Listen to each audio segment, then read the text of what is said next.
I think we will begin. Good evening, everyone. My name is Mendel Jacobson, and I am the program director for the Great Speeches and the Great Leaders program. I'm so excited to invite you to welcome you to our conversation today with Rabbi Mark Gottlieb, the Dean of Tikvah Online Academy and the Senior Director at the Tikvah Fund, and Mark Rienzi, the CEO and President of the Becket Fund. Before we begin our conversation, I'll just make a couple of notes. We will have two more conversations in this speaker series. One this Sunday with Colonel Roy Tamir of the Israeli Defense Forces. That will be on Sunday, August 22nd at 10 a.m. Eastern Time. And then our final conversation with Peter Robinson of the Hoover Institution, who will be addressing us on Monday, August 30th at 7:30 p.m. Eastern Time. Before we begin, I'll just let you know that if you would like to ask a question, ask Mark a question, you can do so by one of two ways. You can either include your question in the Q&A feature at the bottom of your screen. You can just send a question to us and I'll read out those questions. Or you can raise your hand and we will promote you to a panelist and you'll be able to ask your question live. Without any further ado, Rabbi Mark Gottlieb. Thanks so much, Mendel. Good evening. It's great to welcome all of you to the inaugural speaker event as a part of our speaker series in the Great Speeches and Great Leaders program. As Mendel already shared with you, we have an incredibly important guest tonight, someone that I'm thrilled to be in conversation with, Mark Rienzi, President and CEO of the Becket Fund for Religious Liberty, which is the largest public interest law practice or law firm, which I would add, because it's impressive, it's a non-for-profit as well. It's the most significant and the largest public interest law firm defending religious liberty, defending religion of people of all faiths, really. So it's something that we're thrilled to have Mark. Mark has done a lot in his impressive career. He started as a student at Princeton University, where he got his AB, and then he went on to Harvard Law School, where he served as one of the editors of the Harvard Law Review. He then practiced after clerking in Superior Court. He then practiced for a number of years in a private litigation and intellectual property firm, Wilmer Hale. And then in 2011, he joined as chief counsel, eventually becoming president and CEO of the Becket Fund, where he had the great honor and privilege of litigating in front of the Supreme Court. That is really the genesis of this evening's event. And as Mark knows this, when I pitched the idea to Mark, it was, this is part of a series of great speeches and great leaders. And we normally think of great speeches in the context of the political arena, of the world court of opinion, of the world stage.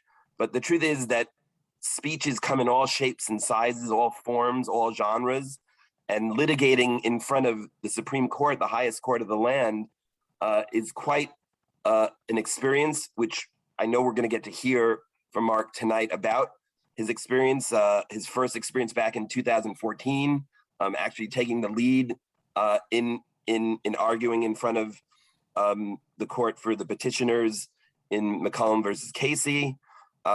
He has lobbied successfully for Hobby Lobby, for Wheaton College, for the Little Sisters of the Poor, for Holt, cases all involving freedom of speech, First Amendment, religious liberty. He is also a gifted teacher, and with that we'll close this introduction. But we care deeply about the vocation of teaching at Tikvah, and Mark is not only a great litigator, but he's a great teacher. He's on the faculty of the Columbus Law School of Catholic University of America in the nation's capital, and he's also a visiting professor at the Harvard Law School, where he teaches constitutional law, torts, religious freedom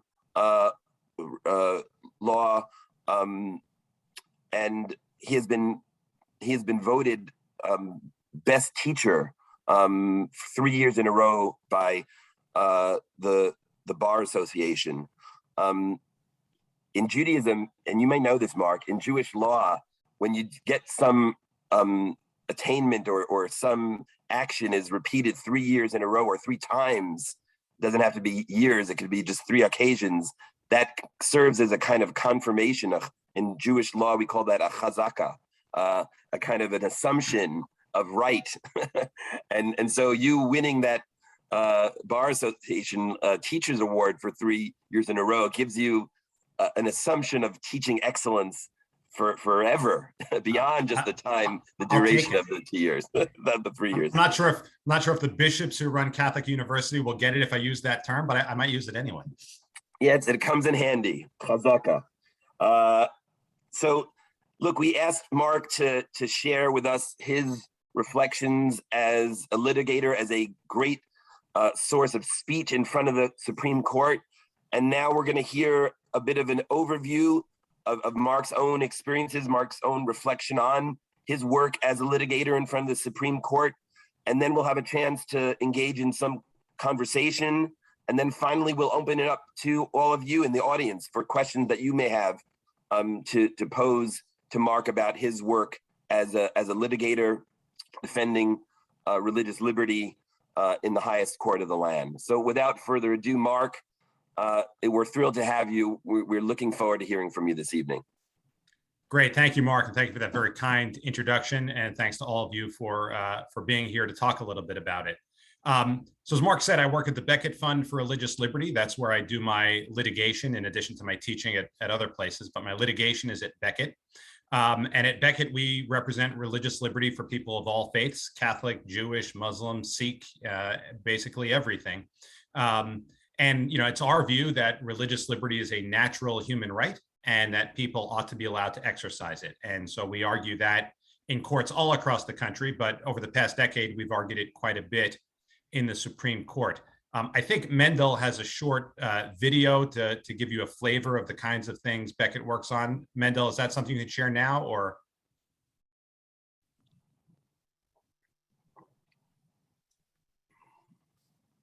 In America, the tree of liberty has religious roots. Including the words, one nation under God.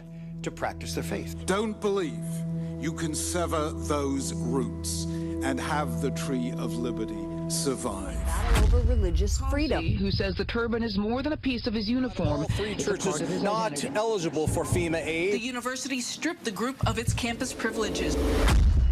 The Becket Fund for Religious Liberty says they will represent the city free of charge. And I will defend to the death, on a good day anyway, your right to follow your conscience.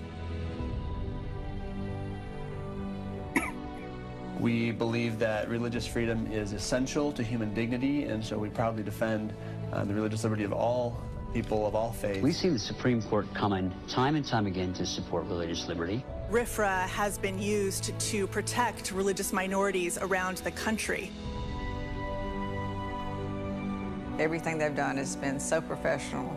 Everyone is so kind and thoughtful. It's just so easy to be a part of the Becket Fund. We're just so very grateful and continue to pray for the continued future of the Becket Fund, because their future is our future. I'm here at the Sixth Circuit Court of Appeals. Live at the steps of the United States Supreme Court. We are here today at the U.S. Court in Philadelphia. I'm joined now by Mark Rienzi, who is the lead attorney for Little Sisters of the Poor. We're here outside the courthouse in Davenport, Iowa. It's freezing cold, beautiful day.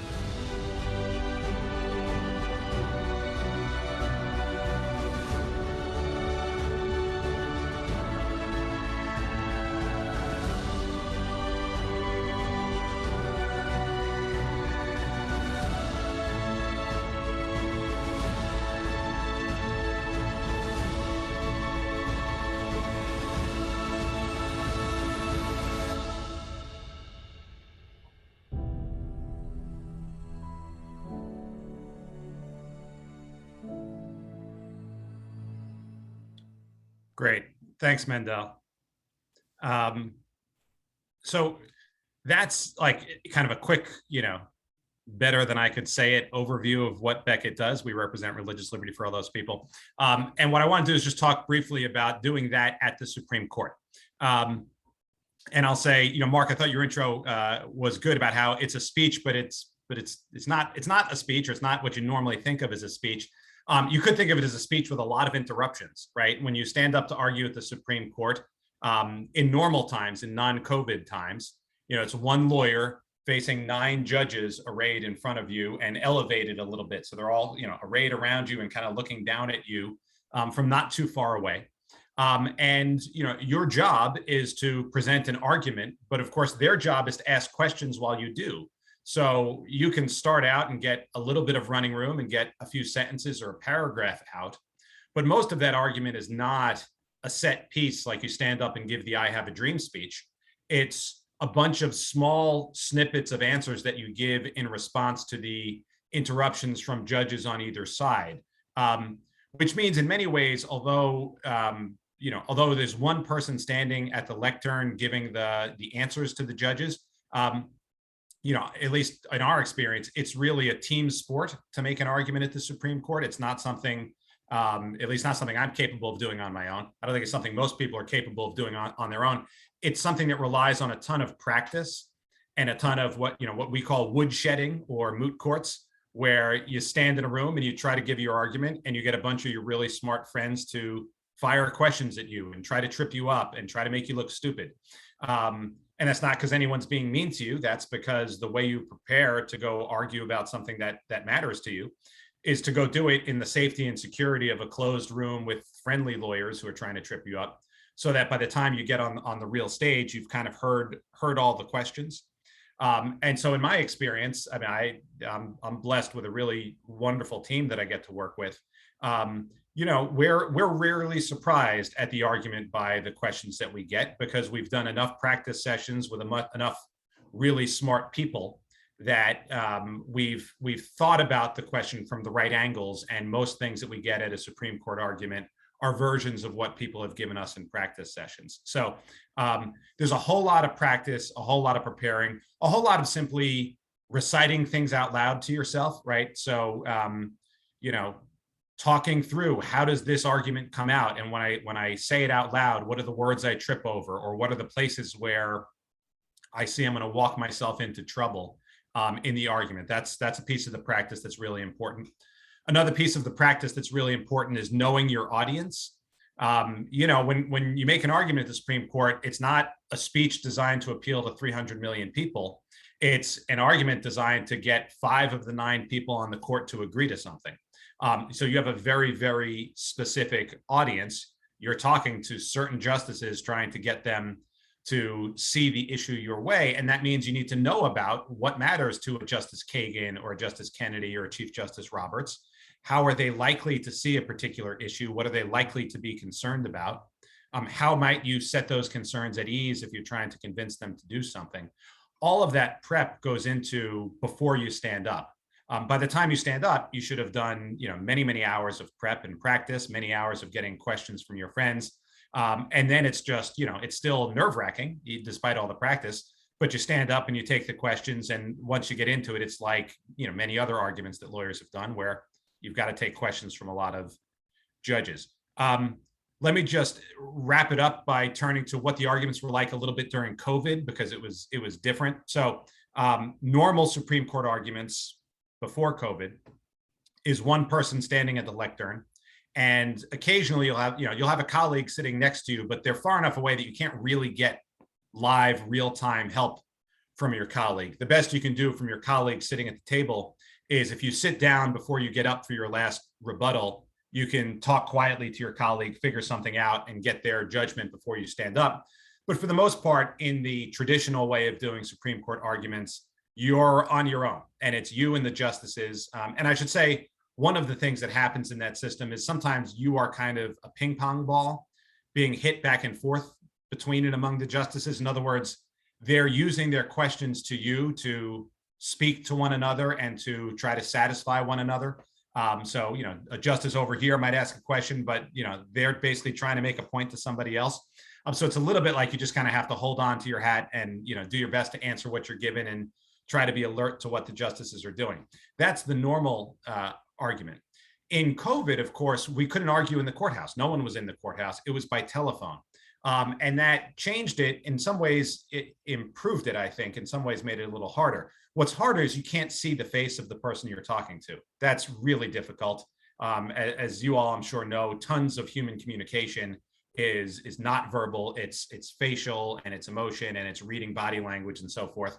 If you start saying something and the judge, looks like that at you, you can tell the judge doesn't think what you're saying makes a lot of sense and isn't interested in hearing more of it. That's an awfully valuable clue, right? If you're arguing like that and the judge you need starts looking like that, you move to the next point.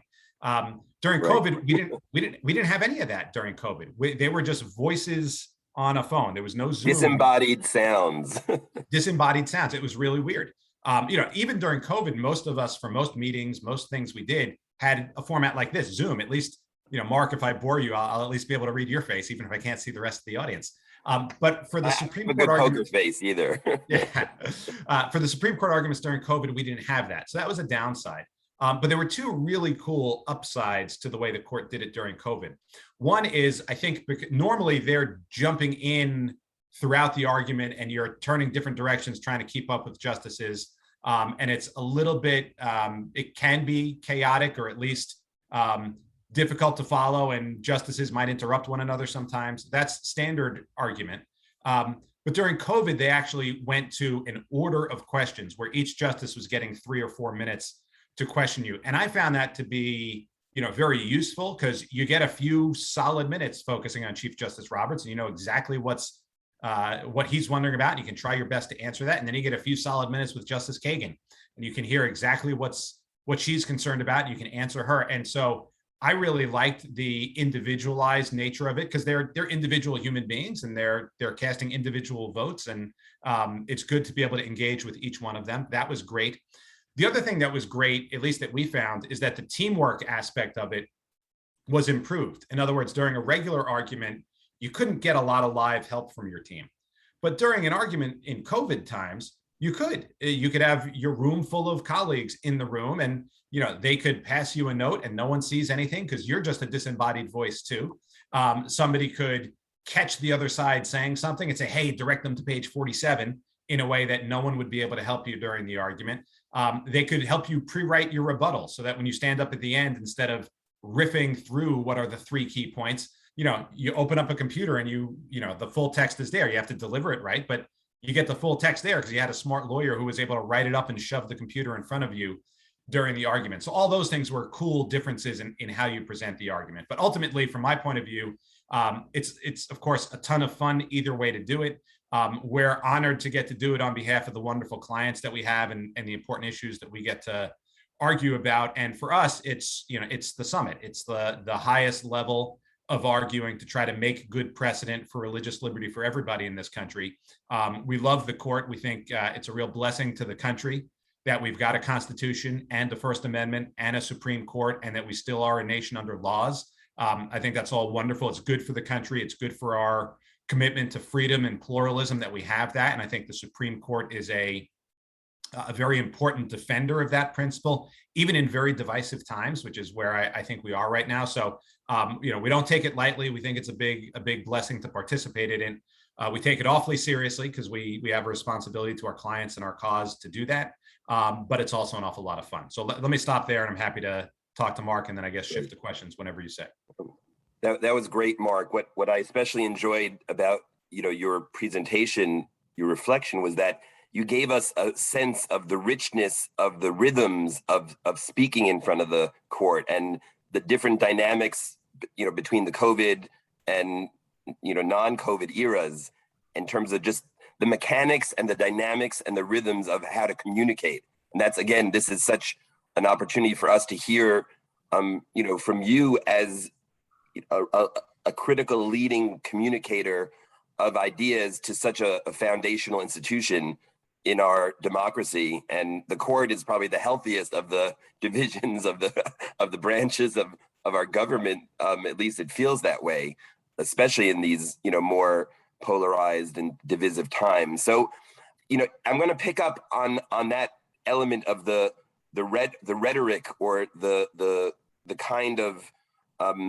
strategies that one uses to address the different members. As you say, they're not anonymous people, they are specific human beings that have a certain judicial record and have a certain philosophy of the law.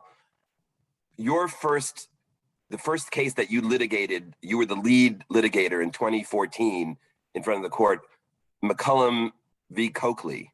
Yeah. And you were litigating for the petitioners in this particular case. Not only did you win the case, Mark, but you won this case unanimously with a 9-0 decision from the court.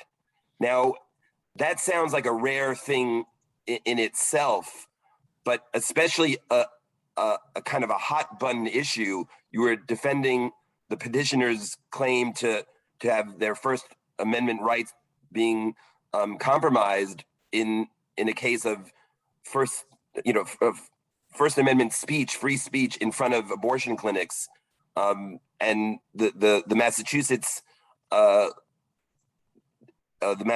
law that had upheld some restrictions on speech within a certain range or with a certain vicinity of the abortion clinics.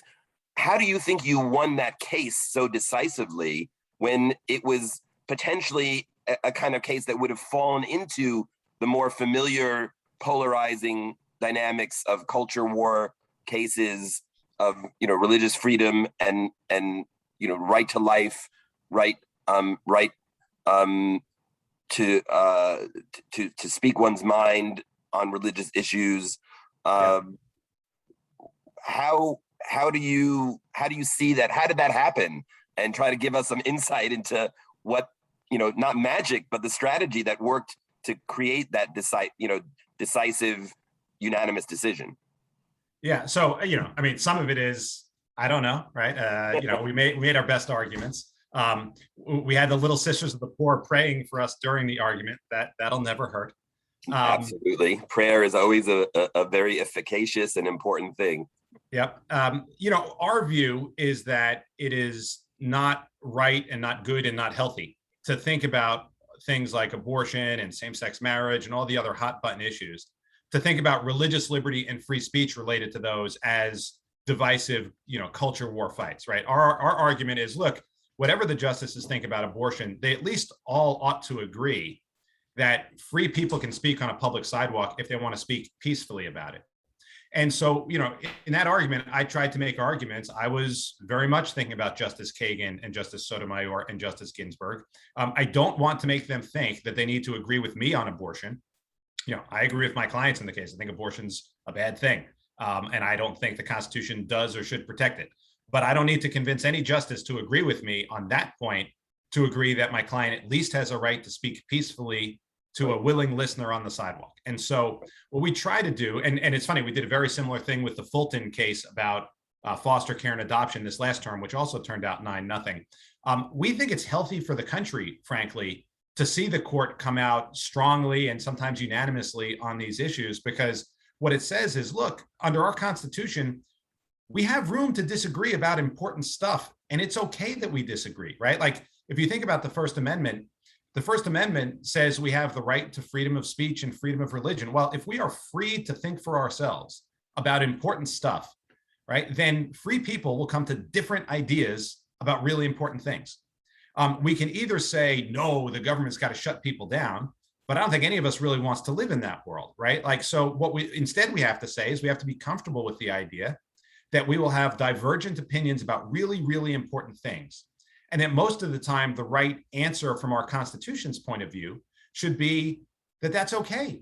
As long as people are speaking peacefully, as long as people are just being civil and trying to convince each other of different ideas, that's actually the Constitution working very well. And I do think the 9 justices, whatever spectrum left to right you might want to put them on, I think they all really are committed to that idea that that is how we live together in divided times, as we recognize we might disagree on the substantive underlying issue, but we really shouldn't disagree on the freedom issue, the freedom to think differently and speak differently and practice a different religion on the question. We really should be equally committed to the idea, and I'm equally committed to the idea, that someone who's pro-choice and someone who's pro-life the thing we should be able to agree on is if they're going to speak peacefully on a public sidewalk, they both have equal rights to do it, and the government shouldn't shut them down. And that goes for people with all different religious beliefs, whether they're devoutly religious or not religious at all.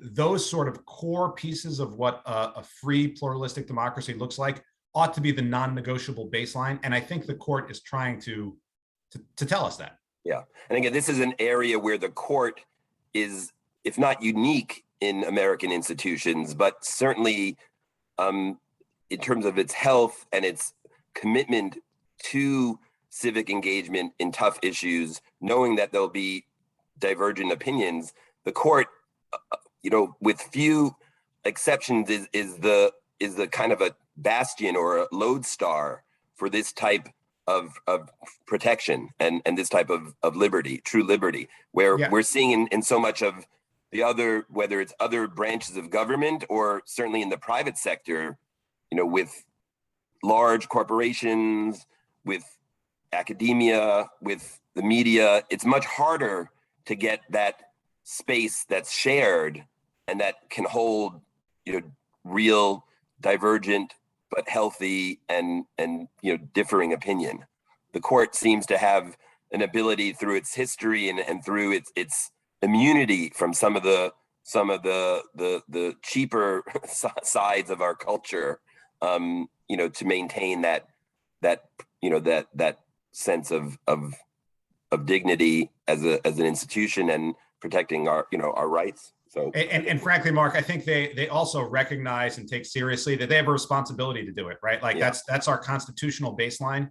And if they were to abandon their post, I think it would be very bad for the country. And I think they know that. So to their credit, left, right, and center, however you want to think about them, I do think for the most part, they get that in an important way. And I'm really grateful that they do. Yeah.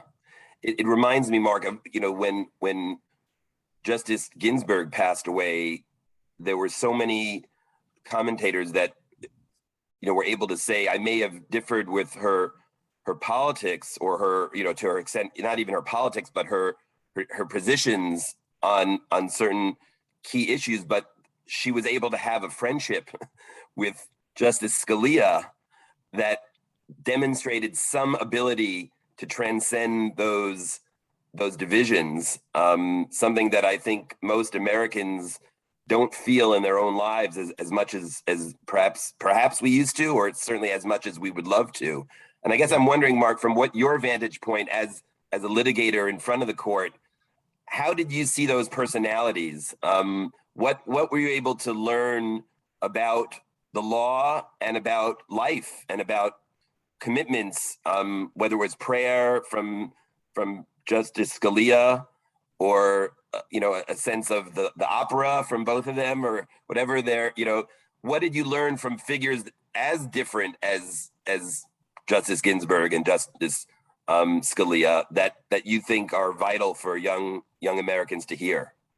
Yeah, well, I think, you hit the nail on the head. Their ability to clearly love and appreciate their fellow human beings, even when they disagree on politics, right? I mean, even when they disagree on, again, really important things, like neither Scalia nor Ginsburg would think they were fighting over important stuff, right? Like they're disagreeing over important stuff. But to see each other as real human beings and colleagues, I think that's, again, I think it's a great model for how we ought to live our lives. It's a great model for how we ought to live with our neighbors, right? I mean, it's in many ways, that's the way, I really think America should be, right? Like, hey, I got a neighbor who's a different race or different political beliefs or different sexual orientation or whatever, different from me, religious, right? Like at the end of the day, the right answer to that is, hey, that's another human being. And, most of the time, the answer to that difference is not, let me bring in the government to crush somebody for having a different belief.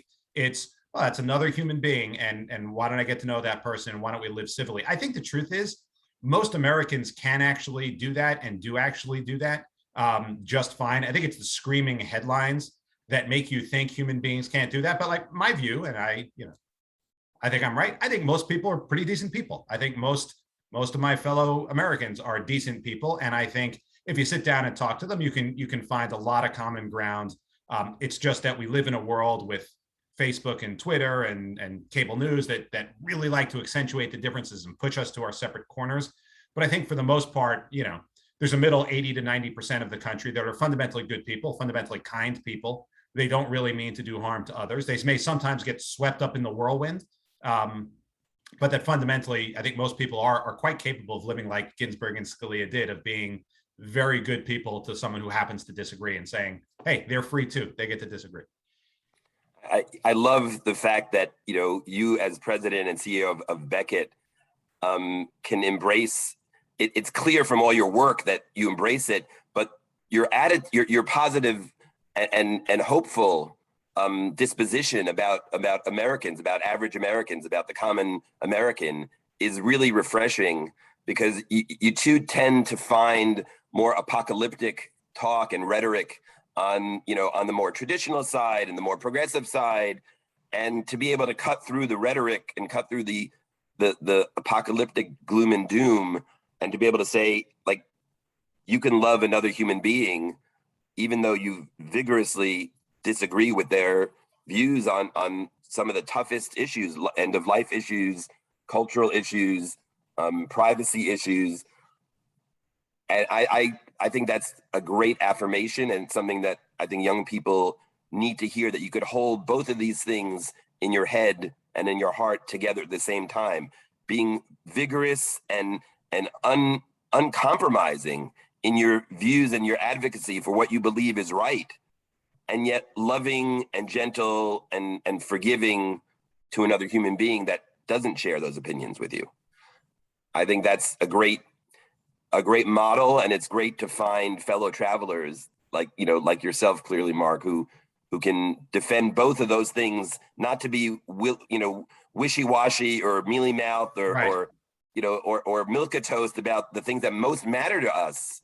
Whether it's abortion, whether it's same-sex marriage, whether it's immigration, whether it's prayer in school, whatever it, prayer in school, I wish it were more of a live issue, frankly, but the great Rabbi Menachem Mendel Schneerson, the Lubavitcher Rebbe, you probably even know this, that spoke very often about a moment of silence and school prayer, even after 62, and things weren't live issues. But to be able to have that passion and that sense of purpose and that commitment to ideals, but yet to be loving and see the other human being as another human being that deserves and is worthy of our respect and our fraternity and friendship. That's great. I love that. Let me turn to a sort of a more, not academic, but sort of a particular, almost a myth that I think, and as a legal scholar, you can help us understand. When students and young people, especially, I find, they think about the question of religion and the state, or religion in the public square, the default is very often, well, isn't there a separation of church and state? And it's become sacrosanct. This, what I think is a myth of, obviously there are legal decisions and there's lots of precedent here, but as a concept that is almost assumed to be part and parcel of the Constitution, how did that myth become so entrenched in our cultural consciousness that we need to somehow really deconstruct or look at it more academically or more scholarly, to see that it was a writing between Jefferson and the Baptists in Virginia that even spoke about a wall of separation, and yet it's so commonly assumed even by really intelligent, thoughtful people. So what do you make of that?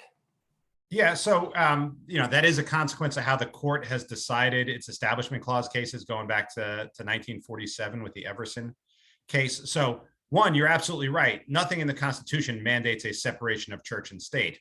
What it mandates is that Congress shall make no law respecting an establishment of religion. And what happened for a time in the 40s, 50s, 60s, 70s, say, is the court had a very robust and, I think, frankly, incorrect interpretation of the Establishment Clause that acted like the Establishment Clause said there shall be a strict separation between church and state, and that the Establishment Clause really said judges should figure out what's too much religion.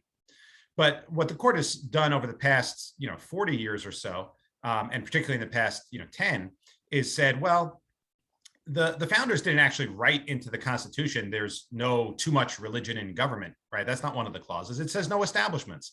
And the people who wrote that actually understood what an establishment of religion was because they had lived under established churches. And established churches did things like they punished people for going to the other church, or they made it required that once a year you would come and take the sacraments in their church. Or they said that if you're not a member of this church, you can't adopt children.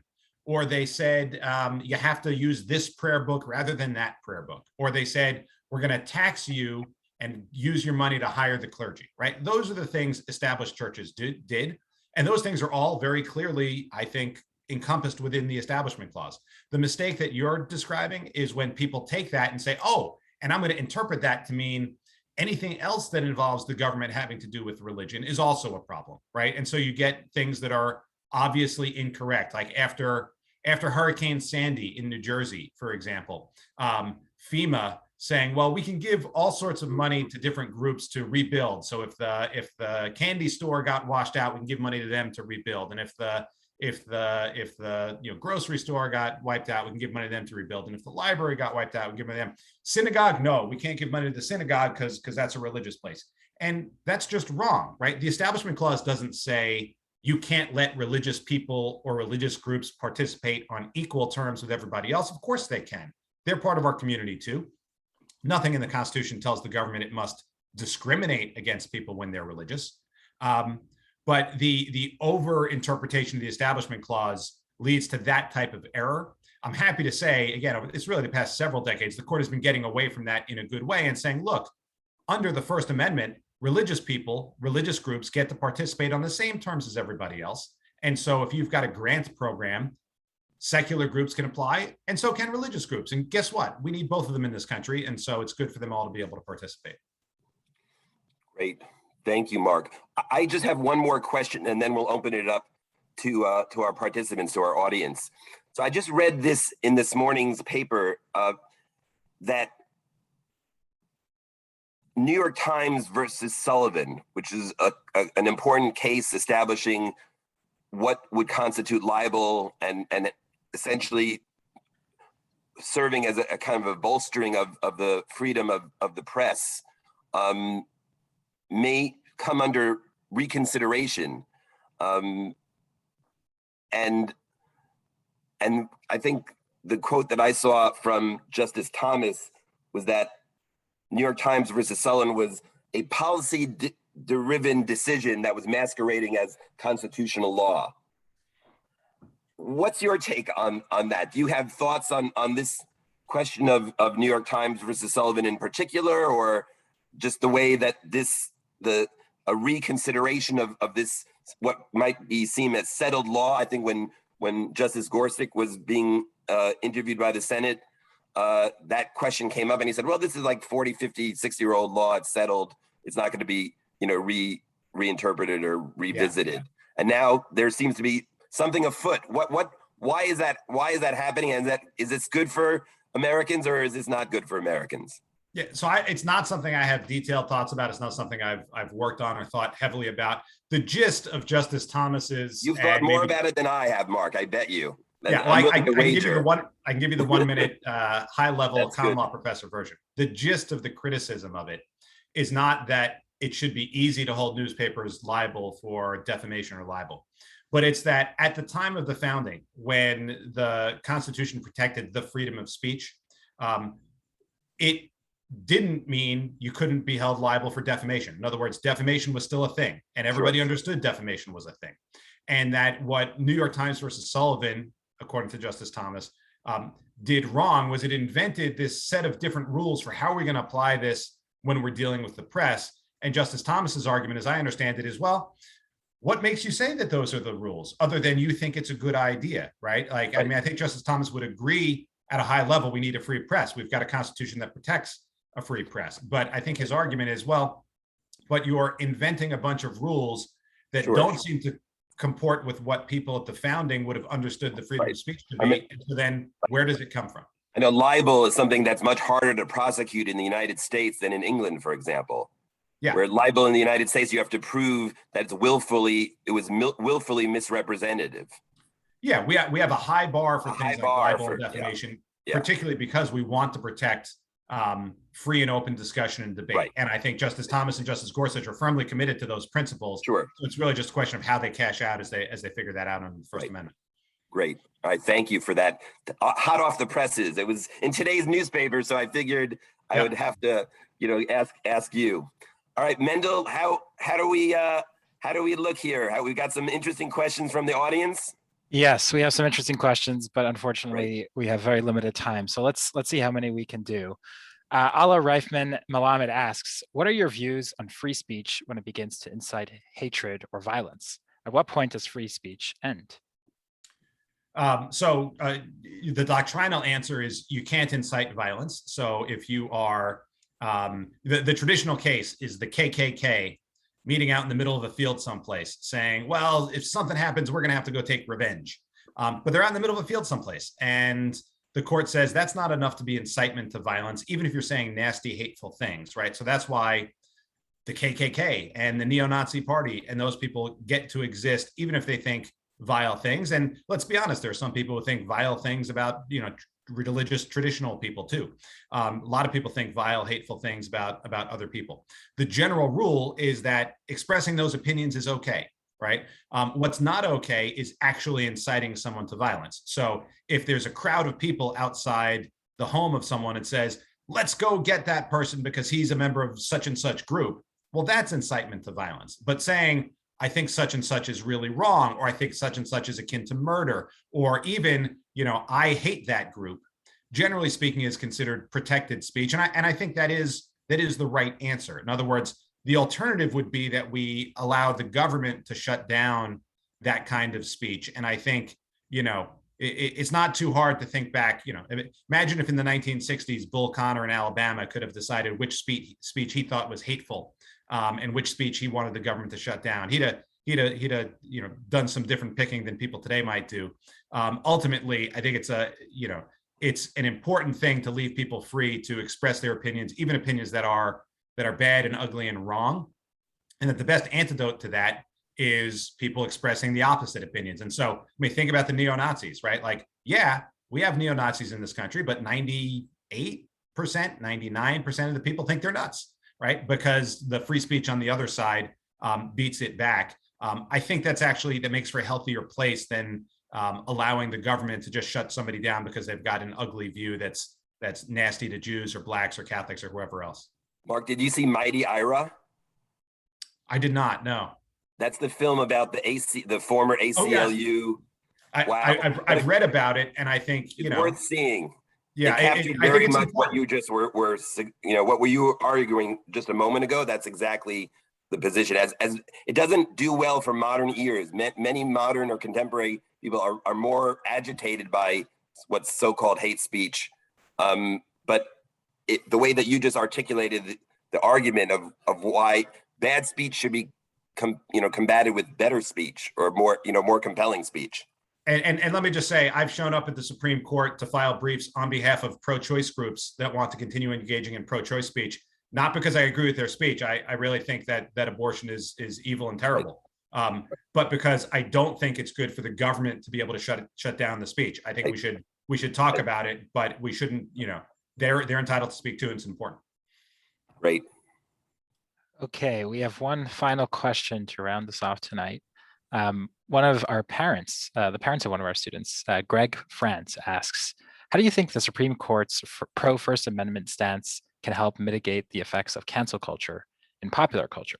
And he adds, I think it's a former classmate of yours. From your former HLS 2000 classmate. So we're getting in the weeds here, and HLS reunion.